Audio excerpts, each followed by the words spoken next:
নবীজি মদিনা মুনাওয়ারায় ইসলামী রাষ্ট্রের রাষ্ট্রপ্রধান হয়েছেন। আজ বাজারে যেতেছেন, যাওয়ার সময় ডেকে ডেকে বলেন, বিধবাদের বাড়ির সামনে দিয়ে যায়, তোমাদের বাজার লাগবে নাকি?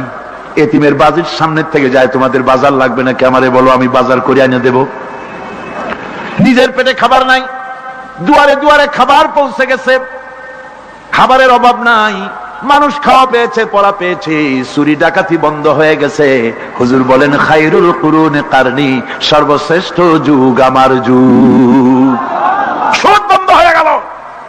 রাসূলুল্লাহ বললেন, সুদ আর চলবে না, হারাম। সুদ বন্ধ হয়ে গেল। হুজুর ব্যাংক চালু করে দিলেন। ব্যাংকের নাম হলো বাইতুল মাল। কি নাম হলো?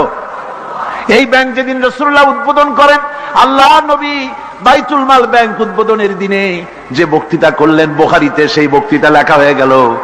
আল্লাহ নবী বলেন, মান তারাকা দায়নান আও দিয়ান ফালাইয়া। আমার এই রাষ্ট্রের ভিতরে কোন মানুষ যদি ঋণগ্রস্ত অবস্থায় মারা যায় আর ঋণ পরিশোধ করার মতো অর্থ যদি তার কাছে না থাকে, তাহলে তার ঋণ পরিশোধের দায়িত্ব, তার বিধবা স্ত্রী আর তার এতিম বাল বাচ্চার সব দায়িত্ব আমি মুহাম্মদ সাল্লাল্লাহু আলাইহি ওয়াসাল্লাম আমার কাঁধের উপরে উঠাইয়া নিলাম। এমন সুন্দর রাষ্ট্র চালু হয়ে গেছে, মানুষ খাবার পেয়েছে, পড়ার পেয়েছে। বুড়োরা, যাদের কাজ নাই, বুড়ো মানুষ কাজ করতে পারে না, তারা বসে বসে খাবারের ব্যবস্থা হয়ে গেছে। যুবকদের চাকরি হয়ে গেছে, বেকার কেউ আর বেকার নাই, সব কাজে ব্যস্ত হয়ে গেছে, মানুষের কাছে কাজ মিলেছে। কৃষক তাদের উৎপাদিত পণ্যের সঠিক মূল্য পাচ্ছে, শ্রমিক শ্রমের মর্যাদা পাচ্ছে, শ্রমিক মর্যাদা পাচ্ছে। রাসূলুল্লাহ বলেছেন, শ্রমিক আর মালিক মনিব আর গোলামের সম্পর্ক না, সম্পর্ক ভাই ভাই। সম্পর্ক কি? শ্রমিকের মর্যাদা রাসূলুল্লাহ এভাবে দিলেন, নিজে শ্রম দিলেন।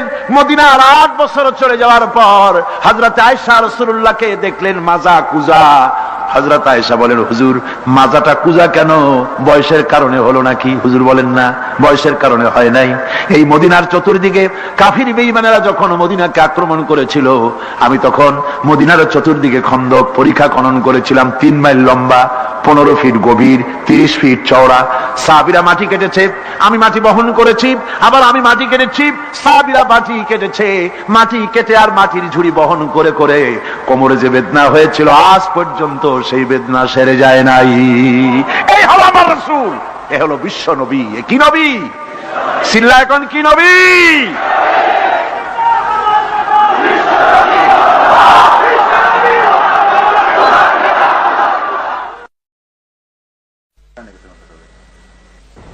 বিসমিল্লাহির রহমানির রহিম। সর্বযুগের সর্বকালের সর্বশ্রেষ্ঠ মহামানব রাহমাতুল্লিল আলামিন হযরত মুহাম্মদ সাল্লাল্লাহু আলাইহি ওয়াসাল্লাম, যার জীবনের প্রতিটি অংশে আছে শিক্ষা, মহান রব্বুল আলামিনের অকৃত্রিম বন্ধু রাসূলুল্লাহ সাল্লাল্লাহু আলাইহি ওয়াসাল্লামের জীবন থেকে শিক্ষা গ্রহণ আমাদের সবারই একান্ত কর্তব্য। এখন আমাদের সামনে রাসূল করিম সাল্লাল্লাহু আলাইহি ওয়াসাল্লামের জীবনের নানা দিক নিয়ে আলোচনা করছেন আন্তর্জাতিক খ্যাতিসম্পন্ন মুফাসসিরে কোরআন ও বিশিষ্ট ইসলামী চিন্তাবিদ হযরত মাওলানা দেলওয়ার হোসাইন সাঈদী। শব্দগ্রহণে মাহসিন সাউন্ড সিস্টেম, প্রযোজনায় সিএইচপি, পরিবেশনায় স্পন্দন অডিও ভিজুয়াল সেন্টার, ঢাকা।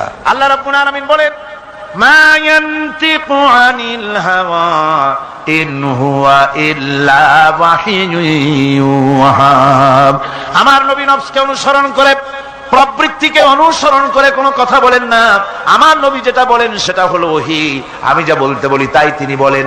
ওয়ালাউ তাকাওয়ালা আলাইনা বা'দাল আকাবিল। আমার নবী যদি নিজের থেকে বানিয়ে কোনো কথা যদি কোরআনের ভিতরে আমার নামে চালাই দিতেন, আমি আল্লাহ রাব্বুল আলামিন আমার নবীর ডান হাতকে চেপে ধরতাম, আর তার কণ্ঠ নালিকা আমি আল্লাহ রাব্বুল আলামিন কেটে ফেলে দিতাম। তিনি যা বলেছেন সব কার কথা? আল্লাহ পাকের কথা। তিনি হচ্ছেন গোটা বিশ্বের সর্বশ্রেষ্ঠ চরিত্রের আধার। তার চরিত্রের সার্টিফিকেট আল্লাহ পাক দিচ্ছেন। চরিত্রের সার্টিফিকেট কে দিলেন? আল্লাহ পাক দিয়েছেন। কোরআনে কারীমের মধ্যে আল্লাহ রাব্বুল আলামিন বলেন, ওয়া ইন্নাকা লাআলা খুলুকিন আযীম। নবী হে, আপনি হচ্ছেন পুত পবিত্র চরিত্রের উপরে প্রতিষ্ঠিত। সুবহানাল্লাহি ওয়া বিহামদিহি। আপনি শ্রেষ্ঠ চরিত্রের উপরে প্রতিষ্ঠিত।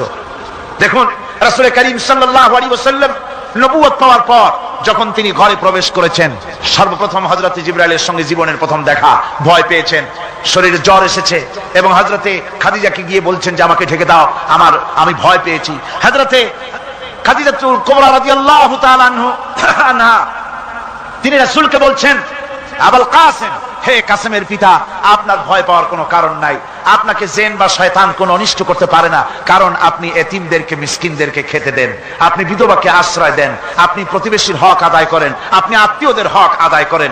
কি সার্টিফিকেট দিচ্ছেন? স্ত্রী। স্ত্রী তো স্বামীর জন্য ভালোবাসা দিতে পারে, মহব্বত দিতে পারে, জান দিতে পারে, কিন্তু ঈমান তো আনতে পারে না। ঈমান আনা তো এত সহজ ব্যাপার না।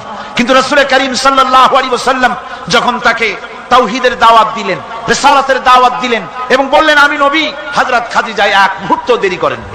হযরতে খাদিজা তার কাছে রাসূলুল্লাহ যখন রিসালাতের দাওয়াত পেশ করলেন, সঙ্গে সঙ্গে হযরত খাদিজা পড়ে নিলেন লা ইলাহা ইল্লাল্লাহু মুহাম্মাদুর রাসূলুল্লাহ। জোরে সোরে পড়েন লা ইলাহা ইল্লাল্লাহ, লা ইলাহা ইল্লাল্লাহ।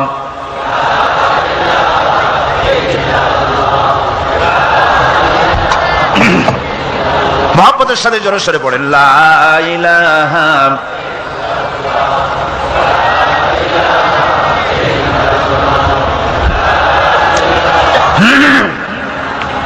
লা ইলাহা ইল্লাল্লাহু মুহাম্মাদুর রাসূলুল্লাহ। আমার বন্ধুগণ, রাসূল করিম সাল্লাল্লাহু আলাইহি ওয়াসাল্লামের উপরে স্ত্রী ঈমান আনলেন। খাদেম ছিলেন হযরতে যায়েদ। খাদেম তো তার প্রভুর জন্য জান দিতে পারে, মাল দিতে পারে, মহব্বত করতে পারে, সব পারে। খাদেম ঈমান আনতে পারে না, যেহেতু খাদেমের কাছে তার সাহেবের ইনস এন্ড আউট, তার ভেতর বাইরে সবকিছুই পরিষ্কার থাকে। হযরতে রাসূলের খাদেম ছিলেন হযরতে যায়েদ। হযরত যায়েদ তার উপরে যখন 15 বছর খাদেম ছিলেন রাসূলুল্লাহ, হুজুর যখন তার কাছে দাওয়াত পেশ করলেন, যখন রিসালাতের দাওয়াত পেশ করলেন, তাওহীদের দাওয়াত দিলেন, খাদেম যায়েদ একটু চিন্তা করলেন না, সাথে সাথে পড়লেন লা ইলাহা ইল্লাল্লাহু মুহাম্মাদুর রাসূলুল্লাহ। রাসূলের বন্ধু ছিলেন হযরত আবু বকর সিদ্দিক রাদিয়াল্লাহু তাআলা আনহু। 20 বছরের বন্ধু। কত বছরের বন্ধু? 20 বছর। 20 বছর বসে একজন বন্ধু আর একজন বন্ধুকে চিনতে মোটেই কিছু বাকি থাকে না। হযরত আবু বকর রাদিয়াল্লাহু তাআলা আনহু তার কাছে যখন রাসূলুল্লাহ নবুয়তের দাওয়াত পেশ করলেন, হযরতে আবু বকর রাদিয়াল্লাহু তাআলা আনহু এক মুহূর্ত দেরি করেন নাই, বলেছেন আপনার চরিত্র নবুয়তের চরিত্র। আগেই বুঝতে পেরেছি সাধারণ মানুষের চরিত্র এমন হতে পারে না। তিনিও কালেমা পড়ে মুসলমান হয়ে গেলেন। সাহাবায়ে কেরাম রাসূলের প্রতি এই মহব্বত, এই শ্রদ্ধা তারা পোষণ করেছেন। নবী তার চরিত্র দিয়ে মানুষের সামনে নিজেকে প্রকাশ করেছেন। তার চরিত্র দুই রকম ছিল না, চরিত্র এক রকম ছিল। ব্যক্তিগত চরিত্র আর পারিবারিক চরিত্র দুই রকম না। তার ব্যক্তিগত যে চরিত্র ওইটাই ছিল তার ঘরের চরিত্র, যেটা ছিল ঘরের সেটাই ছিল বাইরের। হযরত আয়েশা সিদ্দিকা রাদিয়াল্লাহু তাআলা আনহা সাহাবীদের প্রশ্নের জবাবে বলেছেন রাসূলের চরিত্র হচ্ছে কোরআন। রাসূলের চরিত্র কি? কোরআন। রাসূলুল্লাহ এই পৃথিবীতে কেন আসছেন? আসার কারণ হলো তিনি হচ্ছেন আদর্শ। আল্লাহর নবী বলেছেন লাকাদ কানা লাকুম ফি রাসূলিল্লাহি উসওয়াতুন হাসানাহ, তোমাদের জন্য গ্রহণযোগ্য মহত্তম আদর্শ হতেছে তোমাদের রাসূল। তোমাদের রাসূলের ভিতরেই তোমাদের আদর্শ রয়েছে। তার কাছ থেকে তোমরা আদর্শ গ্রহণ করো। তিনি এতিমের আদর্শ, শিশুর আদর্শ, কিশোরদের আদর্শ, যুবকের আদর্শ, তরুণের আদর্শ, বৃদ্ধের আদর্শ, পিতার আদর্শ, নানার আদর্শ, স্বামীর আদর্শ, সেনাপতির আদর্শ, শ্রমিকের আদর্শ, রাষ্ট্রপ্রধানেরও সকলের জন্য আদর্শ। যেই যুগে বেহাপনার উলঙ্গপনা দিয়েছিল সমাজ ভর্তি, আল্লাহর ঘর তাওয়াফ করে নারী আর পুরুষেরা উলঙ্গ হয়ে, সেই যুগে রাসূলুল্লাহ যখন কাবা শরীফ রিকনস্ট্রাকশন হচ্ছিল, পুনর্নির্মাণ হচ্ছিল, তখন তিনি বহন করছিলেন পাথরগুলি মাথায় করে।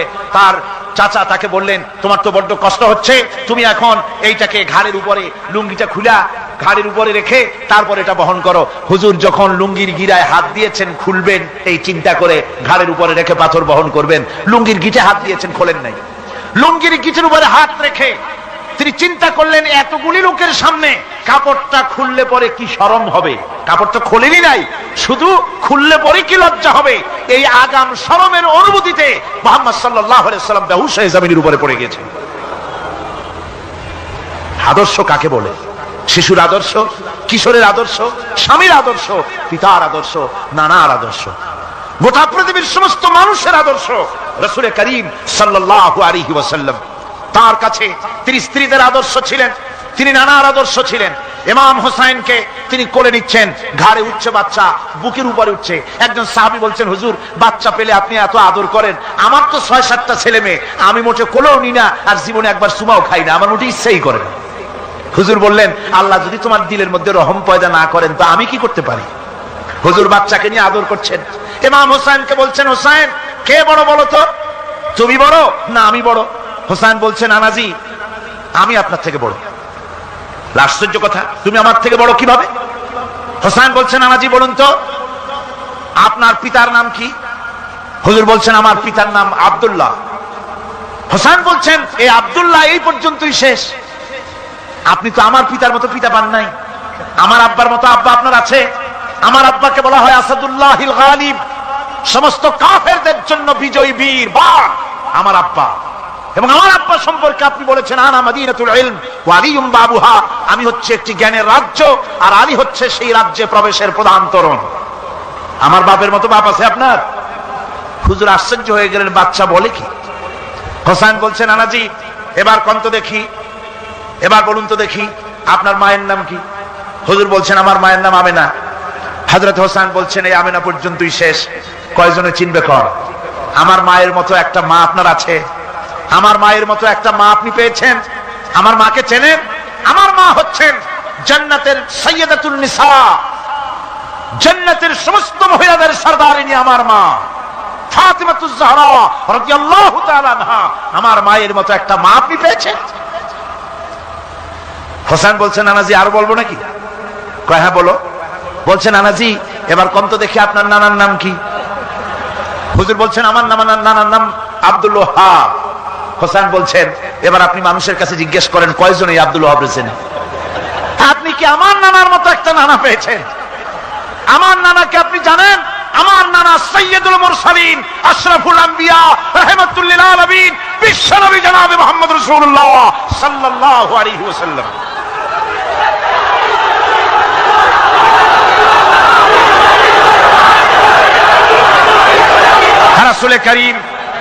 রাসূল করিম সাল্লাল্লাহু আলাইহি ওয়াসাল্লাম হোসেনকে বুকের সাথে জড়িয়ে ধরে হোসেনের ঠোঁটের উপরে, তার চিবুকের উপরে, তার গণ্ডদেশে, তার কপলে বারবার চুমু খেতে লাগলেন আর বললেন, নানা আমি আজকে তোমার সামনে হেরে গেলাম। সুবহানাল্লাহি ওয়া বিহামদিহি। কি আদর করতেন তিনি বাচ্চাদেরকে। রাসূলুল্লাহ রাস্তা দিয়ে যেতেন আর বাচ্চারা খেলাধুলা ছেড়ে রাসূলের কাছে ছুটে আসতো। একবার তো রাসূলুল্লাহ একটা বাচ্চার মাথায় হাত বুলিয়ে খেলা ছেড়ে দিয়ে ছুটে আসছে। হুজুর তাকে জিজ্ঞেস করলেন, তোমার সাথে যে পাখিটা থাকতো সেই লাল পাখিটা কই? ছেলে তো কেঁদে ফেললো, ছেলে বলে ফেললো যে আপনি বিশ্বনবী, আমি একটা ছোট্ট মানুষ, আমার পাখির খবর আপনি রাখেন। সুবহানাল্লাহি ওয়া বিহামদিহি। রাসূলুল্লাহ তার চরিত্র দিয়ে মানুষকে জয় করেছিলেন, মহব্বত দিয়ে। তরবারি দিয়ে ইসলাম প্রতিষ্ঠিত হয় নাই, ইসলাম এসেছে মহব্বত দিয়ে, উদারতা দিয়ে, ভালোবাসা দিয়ে। তরবারি দিয়ে ইসলাম বিজয় হয় নাই পৃথিবীর বুকে। হুদাইবিয়ার সন্ধির দিনে সন্ধিপত্র লেখা হলো, হুজুরের নাম লেখা হলো মিন মুহাম্মাদুর রাসূলুল্লাহ। তার পক্ষ থেকে কুরাইশদের মধ্যে চুক্তিপত্র লেখা হচ্ছে। কুরাইশরা বলল, মুহাম্মদ সাল্লাল্লাহু আলাইহি ওয়াসাল্লামের নামের সামনে যদি রাসূলুল্লাহ লেখো তাহলে তো চুক্তির কোনো দরকার নাই, আমরা তো তাকে রাসূল মানি না, নাউযুবিল্লাহ। মুহাম্মদ বিন আব্দুল্লাহ যদি লেখো তাহলেই আমরা এই চুক্তি মানব। রাসূল করিম সাল্লাল্লাহু আলাইহি ওয়াসাল্লাম হযরত আলীকে ডাকলেন, আলী গো, চুক্তিপত্রে যেখানে আমার নাম মুহাম্মদুর রাসূলুল্লাহ লেখা আছে, আমার নামের সামনে থেকে রাসূলুল্লাহ নামটা বাদ দিয়ে দাও, মুহাম্মদ বিন আব্দুল্লাহ লেখো। হযরত আলী বলছেন, ইয়া রাসূলুল্লাহ, সারা জীবন আপনার গোলামি করেছি, যা বলেছেন তাই শুনেছি, জীবনটাও আপনার জন্য দেওয়ার জন্য প্রস্তুত আছি, ভবিষ্যতেও যত কথা বলবেন সব মাথা পেতে মেনে নেব, কিন্তু আজকের এই হুকুম আমার পক্ষে মানা সম্ভব হবে না। আমি আলীর পক্ষে কিছুতেই সম্ভব নয় যে আল্লাহর নবীর নামের সামনে থেকে মুহাম্মদুর রাসূলুল্লাহ আমি কেটে দেব। রাসূলুল্লাহ শব্দ আমি কাটতে পারবো না, এটা আমার পক্ষে সম্ভব নয়। নবীজি বললেন, আলী কোন জায়গায় রাসূলুল্লাহ লেখা আমারে দেখো, আমি কেটে দিই। আমার বন্ধুগণ, নাম লিখতে জানেন না, সই করতে পারেন না, পড়তে জানেন না, তিনি বলতেছেন ইন্নামা বুইসতু মুআল্লিমান, আমি পৃথিবীতে প্রেরিত হয়েছি শুধুমাত্র শিক্ষক হিসেবে দুনিয়ায় এসেছি। সুবহানাল্লাহ। দুনিয়ার কোন শিক্ষা প্রতিষ্ঠানে আল্লাহ রাব্বুল আলামিন তার হাবিবকে পড়ান নাই, যেহেতু তিনি তো বিশ্ব নবী। আমার নবী কি নবী? জোরে কর না, কি নবী? আপনার আমার নবী বিশ্ব নবী। বিশ্ব নবী সাধারণ মানুষের কাছে কি পড়বে? যে পড়াবে তার মগজ তো ছোট, তার জ্ঞান তো সীমিত। সীমিত জ্ঞান দিয়া বিশ্ব নেতারে কি শিখাবে, বিশ্ব নবীরে কি শিখাবে? এই জন্য আল্লাহ রাব্বুল আলামিন বিশ্ব নবীর শিক্ষক আল্লাহ পাক নিজে হয়ে গেলেন। কোরআনে কারীম বলছে, যখনই নবীদের জ্ঞানের কথা এসেছে তখনই আল্লাহ পাক বলেছেন আমি জ্ঞান দিয়েছি। লক্ষ্য করুন, হযরত ইব্রাহিম আলাইহিস সালাম তার পিতাকে ডেকে বলছেন, ইয়া আবাতি ইন্নী ক্বাদ জাআনি মিনাল ইলমি মা লাম ইয়াতিকা ফাত্তাবি'নি আহদিকা সিরাতান সাবিয়্যা। হে পিতা, বিশ্বাস করো, আমার কাছে এমন এক জ্ঞান এসেছে যা তোমার কাছে নাই, যা তোমার কাছে আসেনি। তুমি আমার অনুসরণ করো, আমি তোমার সোজা পথ দেখাই দেবো। সুবহানাল্লাহ। তুমি আমাকে অনুসরণ করো, যেহেতু আমার কাছে যে জ্ঞান আসছে ওই জ্ঞান তোমার কাছে নাই। ইব্রাহিম আলাইহিস সালামের কাছে কার জ্ঞান আসছে? আল্লাহ রাব্বুল আলামিনের জ্ঞান।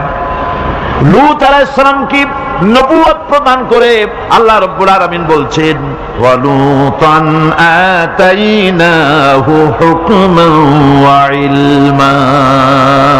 আমি লূতকে আমার পক্ষ থেকে জ্ঞান দান করেছি, হিকমত দিয়েছি, বিজ্ঞান শিক্ষা দিয়েছি, আমি তাকে ইলম দান করেছি। সুবহানাল্লাহ। আমি তাকে ইলম দিয়েছি। মুসা আলাইহিস সালাম সম্পর্কে আল্লাহ পাক বলেন, ওয়ালাম্মা বালাগা আশুদ্দাহু ওয়াস্তাওয়া আতাইনাহু হুকমান ওয়া ইলমা। মুসা আলাইহিস সালাম যখন বয়স সন্ধিক্ষণে পৌঁছে গেলেন, যখন তিনি পূর্ণ বয়স প্রাপ্ত হলেন এবং তিনি যখন নিজেকে সম্পূর্ণ লালন পালন করার কাজ যখন তার সম্পূর্ণ হয়ে গেল, আমি তখন আমার পক্ষ থেকে তাকে ইলম দান করেছি, জ্ঞান দান করেছি, হিকমত দিয়েছি, জ্ঞান দিয়েছি।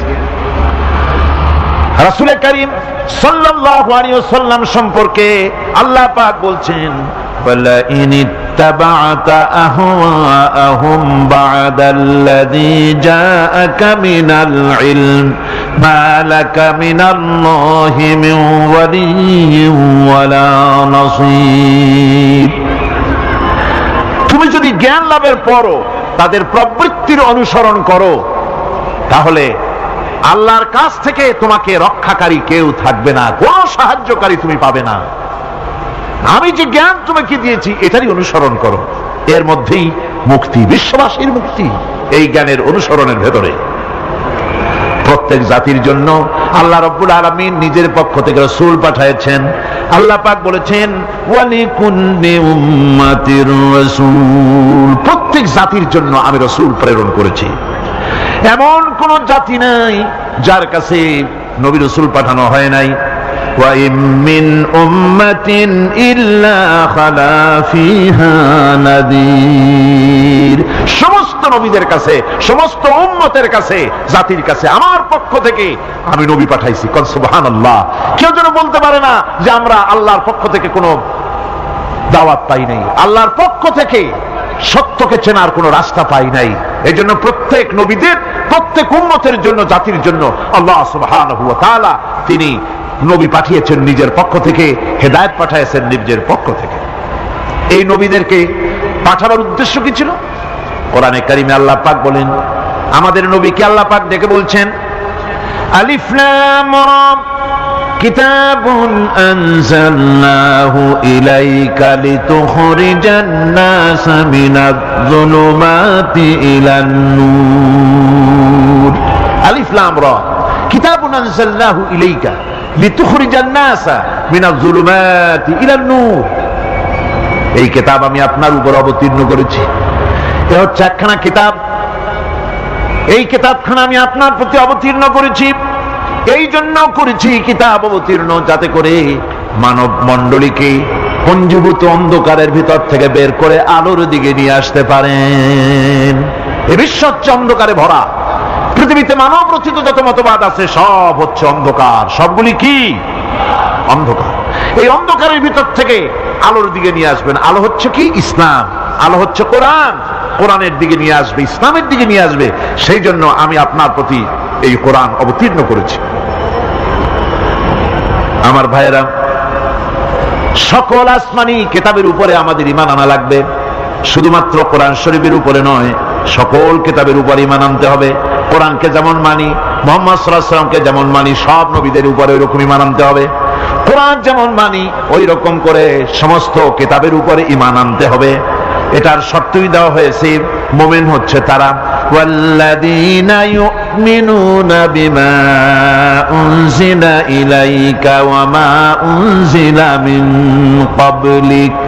মুমিন হচ্ছে সেই সব লোক, মুত্তাকি হচ্ছে তারা যারা তোমার উপরে নাযিলকৃত কিতাবের উপর ঈমান এনেছে এবং এর আগে যত কিতাব আসছে সমস্ত কিতাবের উপর ঈমান এনেছে, তারাই হচ্ছে মুত্তাকি, তারাই হচ্ছে মুমিন। আল্লাহ পাক বলেন, نزل عليك الكتاب بالحق مصدقا لما بين يديه। আল্লাহ তোমার প্রতি সত্য সহকারে যে কিতাব নাজিল করেছেন আর এর পূর্বে আগত সকল কিতাবের উপরে এর সত্যতা প্রমাণ করে। এই কোরআন হচ্ছে আগের যত কিতাব নাজিল হয়েছে সমস্ত কিতাবের সত্যতা প্রমাণকারী কিতাব। এই জন্য মুমিনদেরকে বলতে বলা হয়েছে, কুল আমান্না বিল্লাহি ওয়া মা উনজিলা আলাইনা ওয়া মা উনজিলা আলা ইব্রাহিম ওয়া ইসমাঈলা ওয়া ইসহাক ওয়া ইয়াকুব ওয়াল আসবাত। বলো, আমরা ঈমান এনেছি আল্লাহর প্রতি, আমাদের প্রতি অবতীর্ণ কিতাবের প্রতি, আর ইব্রাহিম, ইসমাইল, ইসহাক, ইয়াকুব এবং তার আওলাদদের প্রতি যে কিতাব অবতীর্ণ হয়েছে সমস্ত কিতাবের উপর আমরা ঈমান এনেছি। وما أوتي موسى وعيسى والنبيون من ربهم لا نفرق بين أحد منهم ونحن له مسلمون। আর মুসা, ঈসা, অন্যান্য নবীদের উপরে যত কিতাব অবতীর্ণ হয়েছে সমস্ত কিতাবের উপরে আমরা ঈমান আনতেছি, আর আমরা হচ্ছি আল্লাহ পাকের আজ্ঞাবহ, আমরা হচ্ছি আল্লাহ পাকের বান্দার মধ্যে আমরা শামিল। আল্লাহ পাক বলছেন, এই পৃথিবীতে আমি যত নবী পাঠাইছি সমস্ত নবীদের সাথে তিনটা জিনিস দিয়েছি। কয়টা জিনিস? তিনটি জিনিস দিয়েছি সমস্ত নবীদেরকে। লাকাদ আরসালনা রুসুলানা বিল বাইয়িনাতি ওয়া আনজালনা মাআহুমুল কিতাবা ওয়াল মিজানা লিয়াকুমান নাসু বিল কিসত। নিঃসন্দেহে আমি নবীদেরকে স্পষ্ট নিদর্শনাদি সহ এই পৃথিবীতে পাঠিয়েছি এবং সেই সঙ্গে তাদেরকে কিতাব দিয়েছি আর তাদেরকে মিজান দান করেছি, বাইয়িনাত দান করেছি। তিনটা জিনিস দিয়েছি, এক দিলাম বাইয়িনাত, আর এক দিলাম কিতাব, আর এক দিলাম মিজান। কয়টা হলো? তিনটা। বাইয়িনাত কি? বাইয়িনাত হলো, বাইয়িনাত বলা হয় এমন জিনিসগুলি কি যা একজন নবীর আচার আচরণ দেখে বুঝতে পারা যায় নিঃসন্দেহে ইনি আল্লাহর নবী। সুবহানাল্লাহ। এটাই হচ্ছে বাইয়িনাত। তার চরিত্র, তার আচার আচরণ এগুলি প্রমাণ করে তিনি নবী। আমার বন্ধুগণ, হযরতে খাদিজা রাদিয়াল্লাহু তাআলা আনহা যখন ইসলামের দাওয়াত পেয়েছিলেন, আল্লাহর নবীর পক্ষ থেকে যখন দাওয়াত পেলেন, নবুয়তের তাওহীদের যখন দাওয়াত পেয়েছিলেন, একজন স্ত্রী হিসেবে তার স্বামীর প্রতি এত শ্রদ্ধা, স্বামীর প্রতি এত ভক্তি শ্রদ্ধা, অনাবিল ভক্তি শ্রদ্ধা, যার কারণে হযরতে খাদিজা একটা মুহূর্তের জন্য, এক সেকেন্ডের জন্য দেরি করেন নাই, কোনো প্রশ্ন তোলেন নাই যে আপনি নবী হইলেন কেমনে, অথবা আপনার মধ্যে তো এই জিনিস দেখছি, আপনি নবী হইলেন কেমনে, এমন কোন কথা বলেন নাই। যখনই নবুয়তের তাওহীদের দাওয়াত পেলেন, মা খাদিজাতুল কুবরা, সঙ্গে সঙ্গে তিনি পড়ে নিলেন লা ইলাহা ইল্লাল্লাহু মুহাম্মাদুর রাসূলুল্লাহ। মানব সৃষ্টির উদ্দেশ্য এবং লক্ষ্যই হচ্ছে মানুষ গোলামি করবে, আনুগত্য করবে আল্লাহ পাকে। এই জন্য যত নবী আল্লাহ পাক পৃথিবীতে পাঠিয়েছেন, সমস্ত নবী দাওয়াত দিয়েছেন তার উম্মতকে কি বলে, ইয়া কওমি ইবুদুল্লাহা মা লাকুম মিন ইলাহিন গায়রু। প্রত্যেক নবী তার জাতিকে, তার সম্প্রদায়কে ডেকে বলেছেন, হে আমার জাতি, হে আমার সম্প্রদায়, এক আল্লাহর গোলামি করো, তিনি ছাড়া তোমাদের কোনো ইলাহ নাই, প্রভু নাই, মাবুদ বলে কেউ নাই। এভাবে করে কোরআনে কারীম একজন একজন করে নবীদের নাম উচ্চারণ করে আল্লাহ পাক শুনিয়ে দিলেন, শোনো, লাকাদ আরসালনা নূহান ইলা কওমিহি ফাকালা ইয়া কওমি ইবুদুল্লাহা মা লাকুম মিন ইলাহিন গায়রু। আল্লাহ পাক বলেন, আমি নূহ আলাইহিস সালামকে তার কওমের জন্য নবী করে পাঠালাম, আর নূহ আলাইহিস সালাম তার জাতিকে ডেকে বললেন, ও আমার জাতি, ও আমার সম্প্রদায়, এক আল্লাহর গোলামি করো, তিনি ছাড়া তোমাদের কোনো রব নাই, ইলাহ নাই, মাবুদ নাই। হুদ আলাইহিস সালাম সম্পর্কে আল্লাহ পাক বলছেন, ওয়াইলা আদিন আখাহুম হুদান ক্বালা ইয়া কওমি ইবুদুল্লাহা মা লাকুম মিন ইলাহিন গায়রু। হুদকে আমি সামুদ জাতির জন্য, আমি সালেহ আলাইহিস সালামকে তার জাতির জন্য পাঠিয়েছি, হুদকে তার জাতির জন্য পাঠিয়েছি, এবং তারা সকলেই বলেছেন সে আমার জাতি, এক আল্লাহর গোলামি করো, এক আল্লাহর দাসত্ব করো, আর কারো গোলামি করা যাবে না। এভাবে করে শুআয়ব আলাইহিস সালাম সম্পর্কে আল্লাহ পাক বলেছেন, আমি মাদিয়ানবাসীদের জন্য তাকে পাঠিয়েছি এবং তাকে আমি বলেছি যে একমাত্র আল্লাহ পাকের গোলামি করো, জীবনের সকল ক্ষেত্রে তার আনুগত্য করো। আল্লাহ পাকের পরে বলেন, শুধু নূহ, শুধু হুদ, শুধু সালেহ আর শুআয়ব নয়, শুধু মূসা আর ঈসা নয়, ওয়ালাকাদ বা'আসনা ফি কুল্লি উম্মাতির রাসূলা আন ইবুদুল্লাহা ওয়াজতানিবুত তাগুত। আমি প্রত্যেক জাতির জন্যই রাসূল প্রেরণ করেছি এবং সকলেই দাওয়াত দিয়েছেন, আন ইবুদুল্লাহ ওয়াজতানিবুত তাগুত, এক আল্লাহর গোলামি করো, এক আল্লাহর আনুগত্য করো, আর তাগুতকে বর্জন করো।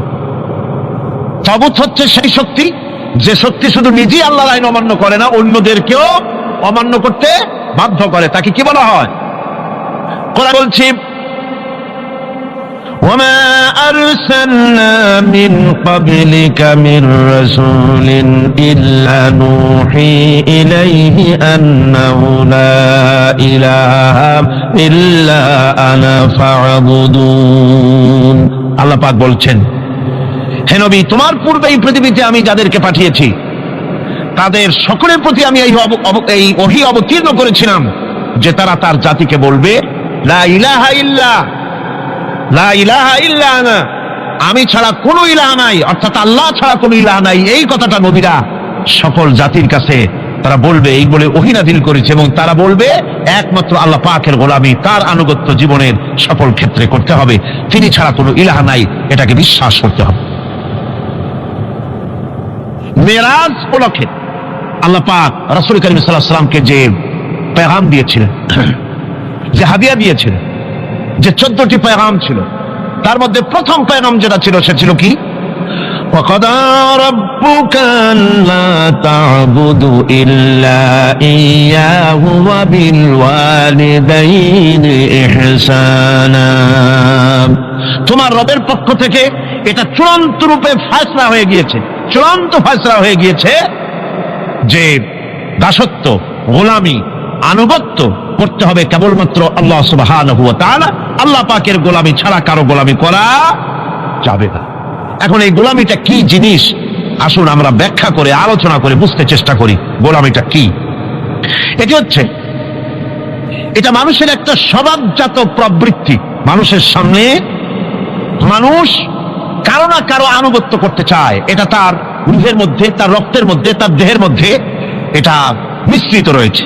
যেমন মানুষ ক্ষুধা লাগলে ক্ষুধা নিবৃত্তি করার জন্য আহারের আশ্রয় গ্রহণ করে, ঠান্ডা লাগলে শীত বস্ত্রের আশ্রয় নেয়, ক্ষুধা লাগলে খাদ্যের আশ্রয় নেয়, গরম লাগলে বৃষ্টি হলে ঘরের মধ্যে আশ্রয় নেয়, মনের ভাষা ব্যক্ত করার জন্য, মনের কথা ভাবের আদান প্রদান করার জন্য ভাষার আশ্রয় গ্রহণ করে। ঠিক এগুলি যেমন তার সহজাত প্রবৃত্তি, অনুরূপ ভাবে উপাসনার প্রেরণা তার মধ্যে স্বাভাবিকভাবেই উপাসনার প্রেরণা তার মধ্যে ঢুকিয়ে দেওয়া রয়েছে। কারো না কারো সামনে তার মাথা নত করা এটি একটি স্বাভাবিক প্রেরণা। ইবাদতের ধারণা প্রকৃতপক্ষে এটি একটি ব্যাপক ধারণা। এর প্রথমে এটাকে দুই ভাগে ভাগ করা যায়, একটা হচ্ছে বন্দিগি এবং আনুগত্য, আর একটা হচ্ছে পূজা বা অর্চনা। বন্দিগি এবং আনুগত্যের ব্যাপারটা হচ্ছে যে উচ্চতর কোন একটি সত্তার সামনে মাথা নত করে দেওয়া, যেটাকে আরবিতে বলা হয় ইজহারে তাজাল্লুল, নিজেকে ছোট করা, নিজেকে ছোট করা।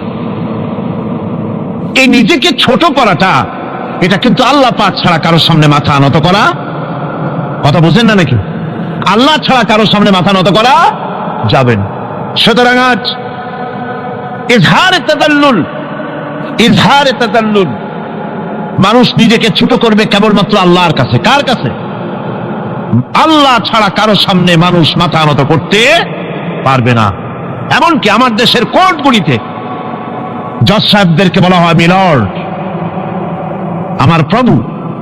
ব্রিটিশের শেখানো কথা, কোন মুসলমান উকিলের এমন কথা বলা উচিত নয়, জায়েজ নয়, হারাম। এ ধরনের কাস্টমস, এ ধরনের ট্র্যাডিশন উৎখাত করা উচিত।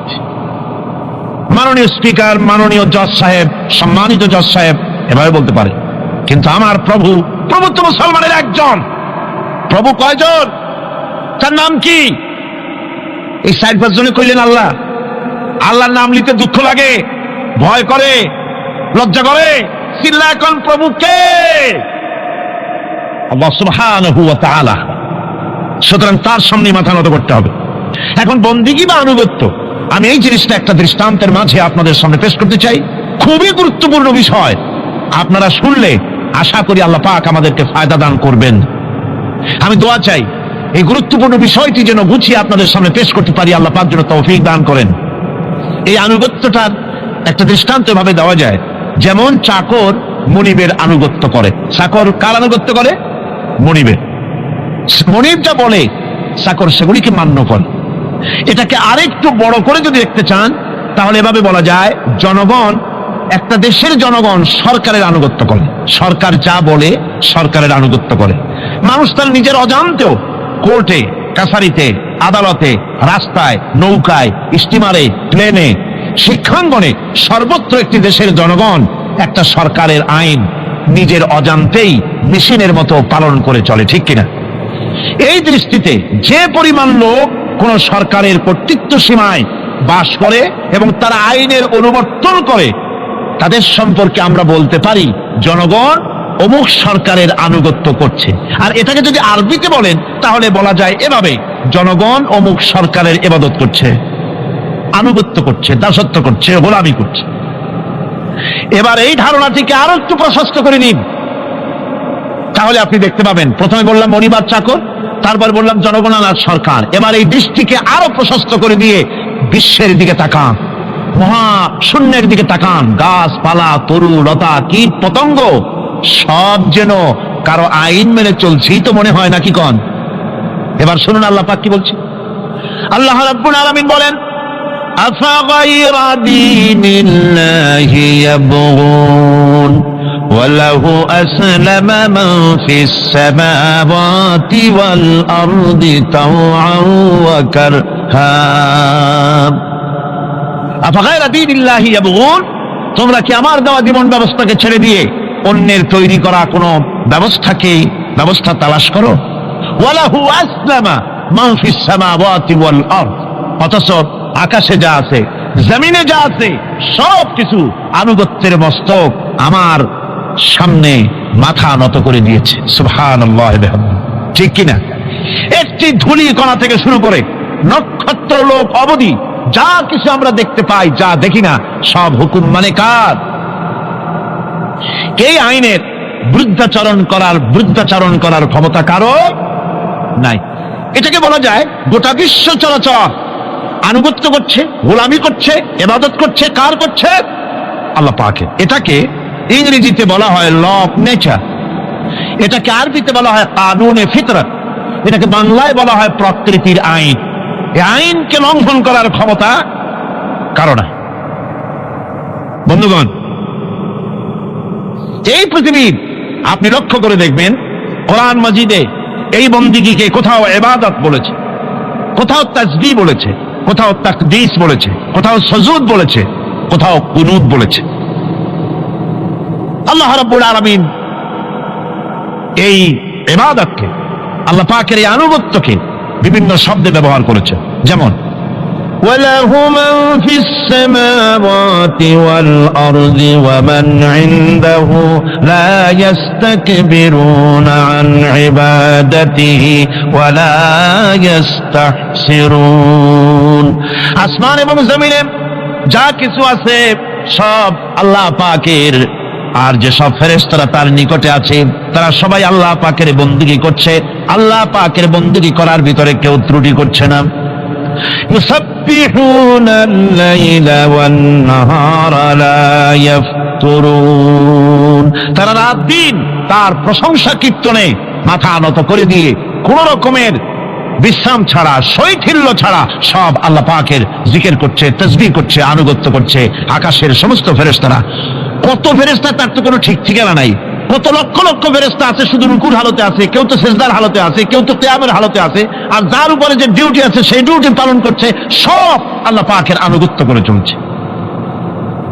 এভাবে করে আল্লাহ পাক বলছেন যে আমার আনুগত্য এবং আমার তাসবিহ, আমার গুণকীর্তন করার জন্য সবাই এর মধ্যে ব্যস্ত আছে। ইউসাব্বিহু লিল্লাহি মা ফিস সামাওয়াতি ওয়া মা ফিল আরদ আল মালিকিল কুদ্দুসিল আজিজিল হাকীম। ইউসাব্বিহু লিল্লাহি, তাসবিহ পড়ছে, সাব্বাহা ইউসাব্বিহু তাসবিহান। তাসবিহ পড়েছে, তাসবিহ পড়ছে, তাসবিহ পড়বে। কিয়ামত পর্যন্ত যা কিছু আছে আকাশে, যা কিছু আছে জমিনে, যা কিছু আছে এর মাঝখানে সব তাসবিহ করছে কার? আল্লাহ পাকের জিকির করছে, তাসবিহ করছে। হযরত ইউনূস আলাইহিস সালাম মাছের পেটে যখন ঢুকে পড়েছিলেন, যখন নিজের জীবন সম্পর্কে হতাশ হয়ে গিয়েছিলেন, তখন তিনি শুনতে পাচ্ছিলেন চতুর্দিকে যে সমস্ত জলচর প্রাণী আছে, হাত্তাকে সমুদ্রের তলদেশের, দরিয়ার তলদেশের বালুকণা, পাথরের নুড়ি, শৈবাল, সব কিছু থেকে আল্লাহ পাকের জিকির হচ্ছে। ভিতর থেকে আওয়াজ আসতেছে আল্লাহ আল্লাহ আল্লাহ আল্লাহ আল্লাহ আল্লাহ আল্লাহ আল্লাহ আল্লাহ। জোরে বলেন আল্লাহ আল্লাহ আল্লাহ আল্লাহ আল্লাহ আল্লাহ আল্লাহ। হযরত ইউনূস আলাইহিস সালাম তখন বললেন লা ইলাহা ইল্লা আনতা সুবহানাকা ইন্নী কুনতু মিনাজ জালিমিন। পড়েন সবাই, লা ইলাহা ইল্লা আনতা সুবহানাকা ইন্নী কুনতু মিনাজ জালিমিন। লা ইলাহা ইল্লা আনতা, তুমি ছাড়া কোনো ইলাহা নাই। আমি তোমার প্রশংসা করছি, আমি তোমার পবিত্রতা ঘোষণা করছি। আমি নিজের উপরে জুলুম করেছি। গাছপালা, তরুলতা সব তাসবিহ পড়ছে, জিকির করছে কার? আল্লাহ পাকের। এই জন্য রাসূল কারীম সাল্লাল্লাহু আলাইহি ওয়াসাল্লাম বলেছেন গাছের পাতাটিও ছিঁড়ো না। প্রয়োজন হলে গাছটা কেটে ফেলো, কিন্তু বিনা প্রয়োজনে গাছের পাতাও ছিঁড়ো না, কারণ গাছের পাতা আল্লাহ পাকের জিকির করছে। কার জিকির করে? গাছপালা, তরুলতা, কীট পতঙ্গ সব আল্লাহ পাকের তাসবিহ করছে, জিকির করছে।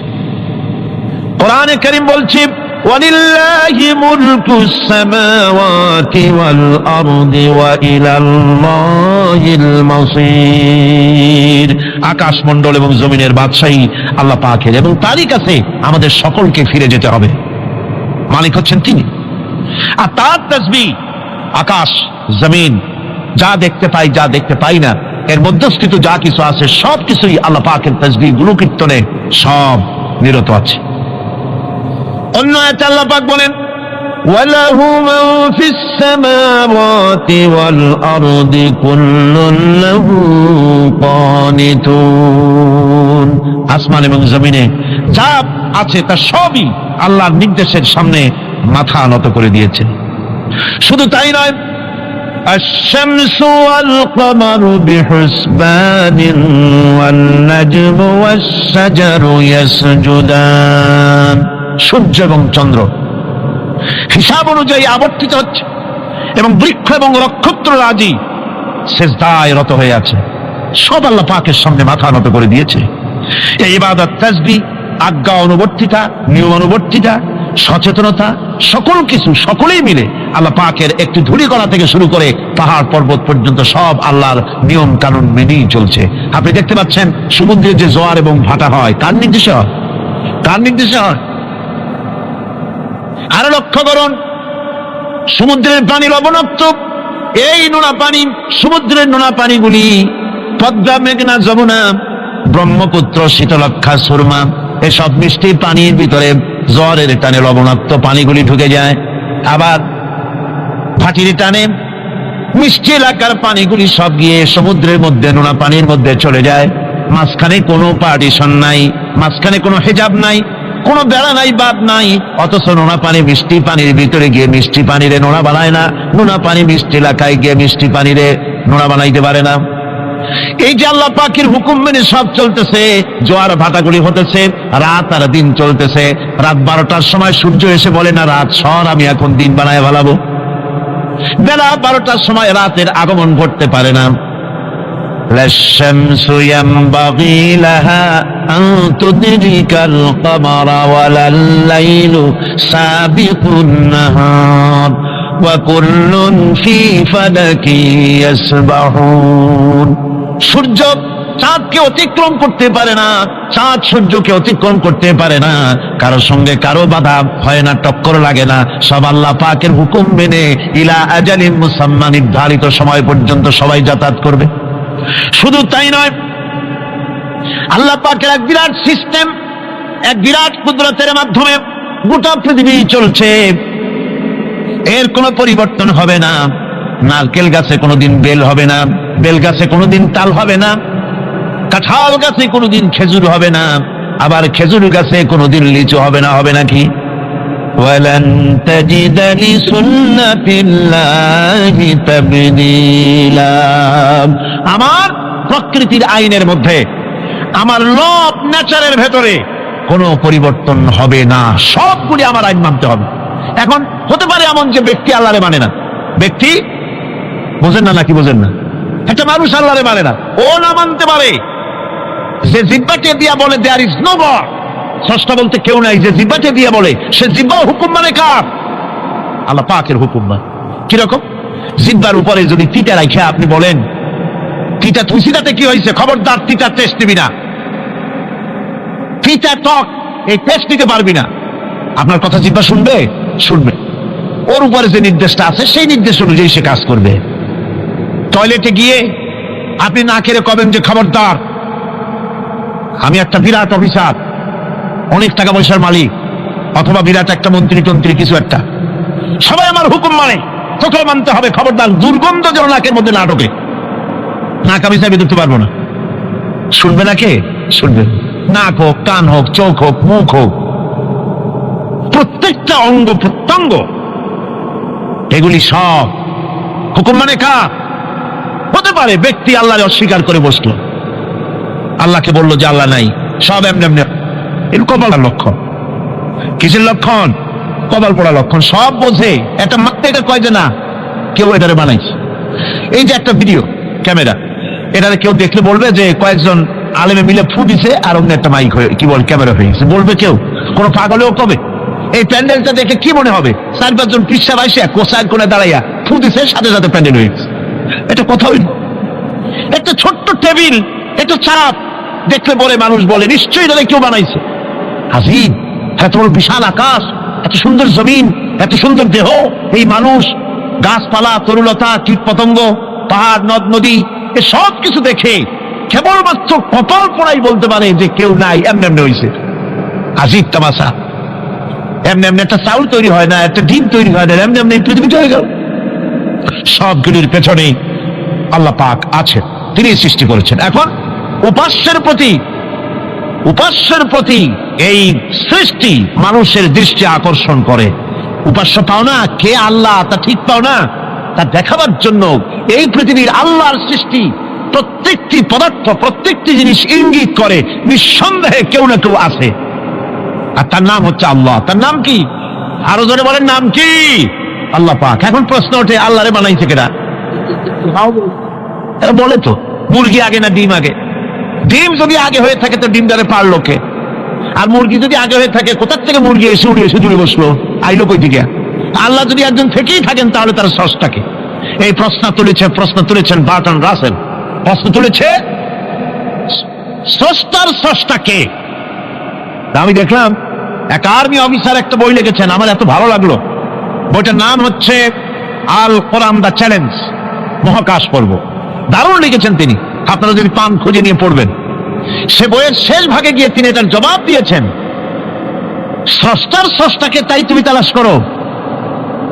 কানা সাহেব মানে কুজো সাহেব চিতই শুইতে একটা লবণ কণার দৃষ্টান্ত তিনি দিয়েছেন। একটা লবণ কণা, একটি লবণ কণার ভিতরে যতগুলি মলিকুল থাকে, একটা লবণ কণার ভিতরে যতগুলি ক্যালাস থাকে, একটা লবণ কণার ভিতরে যতগুলি উপকরণ আর উপাদান থাকে, অর্থাৎ একটা লবণ কণা যত উপকরণ যত উপাদান ধারণ করে, তার ধারণ ক্ষমতা যতখানি, এতখানি জিনিস ধারণ করতে 1000 বার্টন রাসেলের মগজের দরকার। একটা লবণ কণা, সেইটা চিন্তা করাই কঠিন। আর এত বড় মহাবিশ্ব যিনি সৃষ্টি করেছেন তার স্রষ্টাকে তালাশ করতে চাও, এটা কি স্বাভাবিক কথা? এটা পাগলের প্রশ্ন হতে পারে, এটা পাগলের প্রশ্ন হতে পারে। গ্যাগারিন টিটপ প্রথম মহাশূন্যচারী ছিল। গ্যাগারিন বেটা মহাশূন্য ঘুরি টুরি আসে, কয় কি? কয় যে মুসলমানেরা যারে কয় আল্লাহ, হিন্দুরা যারে কয় ভগবান, খ্রিস্টানরা যারে কয় গড। মহাশূন্য এত ভুললাম, আল্লাহরও দেখলাম না, ভগবানেরও দেখলাম। আজিব তামাশা। তুমি তো তোমার শরীরটাই দেখো না, তোমার শরীরটাই তো তুমি দেখতে পাও না। তোমার মাথার তালুটা কেমন তা কি দেখছো কখনো? আয়না নিচের দিকে দিয়ে, ঠ্যাং উপরের দিকে দিয়ে তাকাইলে যদি দেখো মাথার তালু কেমন। নিজের ঘাট দেখো না, পিঠ দেখো না, নিজের হিপ দেখতে পারো না। আয়না টায়না সাইড বাসটা না নিয়ে দেখার উপায় নাই কোন জায়গায় কি আছে শরীরে। নিজের শরীরটাই দেখো না, কত বড় সাহস! এই শরীরের স্রষ্টাকে দেখতে চাও? লা তুদরিকুহুল আবসার। কোন দৃষ্টি শক্তি তাকে মুহাইয়া করতে পারবে না, তার দৃষ্টি সকলকে আয়ত্ত করবে, কিন্তু পৃথিবীর কোন দৃষ্টি শক্তি তাকে আয়ত্তের ভিতরে নিতে পারবে না। মুসা আলাইহিস সালামের মতো পয়গম্বর, তিনি বলেছিলেন রব্বি আরিনি, রব্বি আরিনি, আল্লাহ আমি তোমারে দেখতে চাই। আল্লাহ পাক বলেছেন লান তারানি, কখনোই দেখতে পারবে না। সুবহানাল্লাহ ওয়া বিহামদিহি। সুতরাং এই পৃথিবীর সবকিছু ইঙ্গিত করে যে একজন আছেন। এই ফুলের সৌন্দর্য যিনি দিলেন, ফুল দেখা যায়, সৌন্দর্য দেখা যায়, কিন্তু গন্ধ দেখা যায় না। এই পানির মিষ্টতা, মিষ্টি পানি, ফুলের গন্ধ, জোনাকি পোকার আলো, এই যে সুন্দর সুন্দর জিনিস যে আল্লাহ পাক এই বিশ্বকে সজ্জিত করেছেন, এ সব কিছুই ইঙ্গিত করে নিঃসন্দেহে একজন আছেন। আর যিনি আছেন তার নাম হচ্ছে কি? আল্লাহ। জোরে বলেন, তিনি কে? আল্লাহ। এখন এই স্রষ্টাকে চিনতে মানুষের বড্ড হয়রানি স্রষ্টাকে চেনার জন্য। এই স্রষ্টাকে খোঁজার জন্য, চেনার জন্য মানুষ শক্তি পূজা আরম্ভ করলো। ওই যে আমি আগে বলেছি, মানুষের মধ্যে একটা স্বাভাবিক প্রেরণা, এই কারো না কারোর সামনে মাথা নত করে দেবে। সেজন্য মানুষ, কেউ তো আগুনকে পূজা করলো, আগুনের ভিতরে শক্তি আছে বলে আগুনের সামনে মাথা নত করে দিল, পাহাড়ের সামনে মাথা নত করে দিল, মূর্তি বানাইয়া মূর্তির সামনে মাথা নত করলো, কাঠের মূর্তি, মাটির মূর্তি বানাইয়া তার সামনে মাথা নত করে দিল। এগুলির সামনে যদি তুমি মাথা নত করলে, এগুলি কি মাছির মতো একটা ছোট্ট প্রাণীও বানাতে পারবে? এই চ্যালেঞ্জ কার? আল্লাহ পাকের। কোরআন শরীফে আল্লাহ পাক বলেছেন, নবী ওদের বলেন, ওরা কি মাছির মতো ছোট্ট একটা প্রাণী বানাতে পারবে না। এমনকি ওদের সামনে যে খাদ্যগুলি রাখা হয়, মূর্তি বানায়া সামনে যে খাদ্য রাখা হয়, এই খাদ্যের উপরে যদি মাছি পড়ে, খাবারগুলি উড়াই নিয়ে যায়, অথবা ওদের নাকের উপর এসে যদি মাছি এসে পড়ে, এই মাছিটাকে এতগুলো হাত সাথে একটা টোকা দিয়ে একটা মাছিকে উড়াই দিতে পারবে না। পারবে? পারবে না। সুতরাং বুঝতে হবে, একথা বুঝতে হবে, স্রষ্টাকে তালাশ করতে গিয়ে মানুষেরা আগুনের পূজা করলো, পাথরের পূজা করলো, গাছের পূজা করলো, মাছের পূজা করলো, সাপের পূজা করলো, বাঘের পূজা করলো, শেষ পর্যন্ত সেক্সুয়াল অর্গান, এটার বাংলা করলাম না, এটারও পূজা করলো। এটাকে একটা শক্তির প্রতীক মনে করে এটার সামনেও মাথা নত করলো। বন্ধুগণ, মাটির পূজা করলো, জমিনকে নিজের মা মনে করে এটার পূজা করলো। অথচ আল্লাহ পাক পরিষ্কার করে বলে দিয়েছেন, লা ইলাহা ইল্লা আনা ফা'বুদুন, আমি ছাড়া কোনো ইলাহ নাই, আল্লাহ ছাড়া কোনো ইলাহ নাই। কোরআনে কারীম বলছে, ইন্নাল্লাযীনা তাদউনা মিন দুনিল্লাহি ইবাদুন আমসালুকুম। আল্লাহ পাক বলেন, আমাকে বাদ দিয়ে তোমরা যার সামনে মাথা নত করো, যার সামনে পূজা করো, অর্চনা করো, বন্দিগি করো, ওটা তোমার মতো আমার আরেকটি গোলাম। তুমি যেমন আমার গোলাম, ওটাও আমারই গোলাম। এই আল্লাহ সুবহানাহু ওয়া তাআলা তিনি বলছেন, আমাকে বাদ দিয়ে যার সামনে মাথা নত করো, ওরা আমার গোলাম। সূর্য কার গোলাম? চন্দ্র কার গোলাম? সাপ বলেন, বাঘ বলেন, আগুন বলেন, সব কার গোলাম? এগুলি সব কার কথা শোনে? আগুন যতই পূজা করেন, আগুনের মধ্যে আপনি পড়লে আগুন কি ছাড়বে? ছাড়বে না। তবে হ্যাঁ, আগুনের মালিক যদি বলে তাহলে ছাড়িয়ে দিবে, ঠিক কিনা? ইব্রাহিম আলাইহিস সালামকে আগুনের ভিতরে যখন ফেলে দেওয়া হচ্ছে, ফেরেশতা বলতেছিল, আমার কাছে সাহায্য চাও, আগুন থেকে বাঁচায় দেই। হযরত ইব্রাহিম বলেছিলেন, আমার তো পরীক্ষা হতেছে, ইমতিহান হতেছে, আমাকে ডিস্টার্ব করো না, আমি তোমার কাছে কেন সাহায্য চাইবো? আমি আগুনে পড়লে পরে আমার মাবুদ, আমার খোদা, আমার আল্লাহ তিনি যদি খুশি হন, তাহলে আমার এমন আল্লাহকে খুশি করার জন্য 1000 বার পড়তে রাজি আছি। তোমার কাছে কেন সাহায্য চাইবো? আমি তো অন্ধ, আল্লাহর ইবাদত করি না, যিনি আমার দুঃখ দুর্দশা নিজের চোখে না দেখেন। আগুনের মধ্যে পড়ে গেলেন। আল্লাহ পাক আগুনকে অর্ডার করে দিলেন, ইয়া নারু কুনি বারদাও ওয়া সালামান আলা ইব্রাহিম। আগুন, আমার ইব্রাহিমের জন্য ঠান্ডা হয়ে যা, শান্তিদায়ক ঠান্ডা হয়ে যা। তাহলে দেখা গেল আগুনের মালিক হচ্ছেন আল্লাহ পাক। আল্লাহ পাক আজও যদি কোনো পূজা করা লাগবে না, আগুনের পূজা করা তো হারাম। আগুন হচ্ছে আল্লাহর গোলাম, আল্লাহর সৃষ্টি, এটা হচ্ছে মাখলুক, আল্লাহ হচ্ছেন খালিক।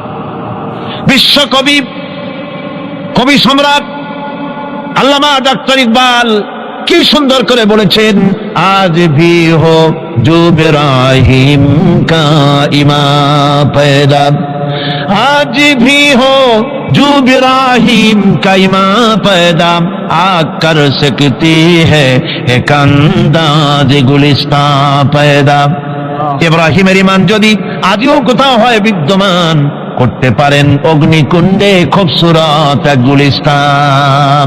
এখনো যদি ইব্রাহিমের ইমান যদি কারো মধ্যে জাগ্রত হয়, আর তাকে যদি আগুনে ভালানো হয়, সে আল্লাহ আজও আছেন না? নাই? আছে কিনা? আল্লাহু লা ইলাহা ইল্লা হুয়াল হাইয়ুল কাইয়্যুম। পড়েন সবাই, আল্লাহু লা ইলাহা ইল্লা হুয়াল হাইয়ুল কাইয়্যুম। তিনি সদা জাগ্রত, তিনি চিরঞ্জীব। সুতরাং মহান শক্তিধর আল্লাহ পাক তার হচ্ছে সব গোলাম। তুমি গোলাম হইয়া আর এক গোলামের কাছে হাত পাতো, সে তোমারে কিচ্ছু দিতে পারবে না। আমি দৃষ্টান্ত দিদি গিয়ে বলি, একজন ভিক্ষুক সে যদি আর একজন ভিক্ষুকের কাছে গিয়ে বলে, ভাই আমারে 10টা টাকা দাও, সে 10 টাকা পাবে কই? সারাদিন খয়রাত করে পাইছে মোটে 5 টাকা, তোমার তো 10 টাকা দিতে পারবে না। ও ভিক্ষুক, তুমিও ভিক্ষুক। সুতরাং গোটা বিশ্ববাসী হচ্ছে আল্লাহ পাকের কাছে ভিক্ষুক। সব বলি কি? ভিক্ষুক।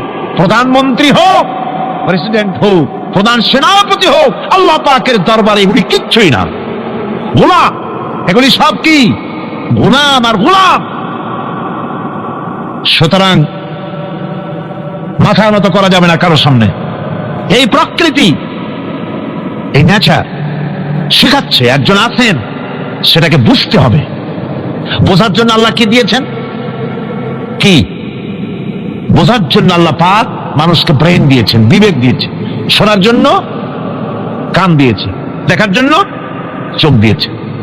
আল্লাহ পাক বলছেন লাহুম কুলুবুন লা ইয়াফকাহুনা বিহা ওয়া লাহুম আয়ুনুন লা ইউবসিরুনা বিহা ওয়া লাহুম আযানুন লা ইয়াসমাউনা বিহা উলাইকা কাল আনআম বাল হুম আযাল উলাইকা হুমুল গাফিলুন।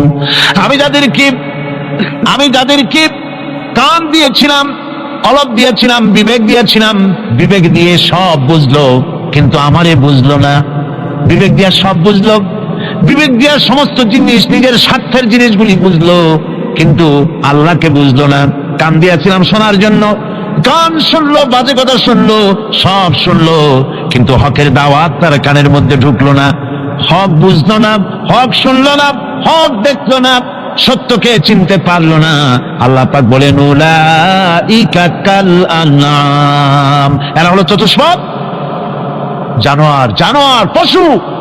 আল্লাহ কয় না খালি পশু কইলে সারেন, বাল হুম আযাল, একেবারে পশুর চাইতো নিকৃষ্ট। কারণ কি?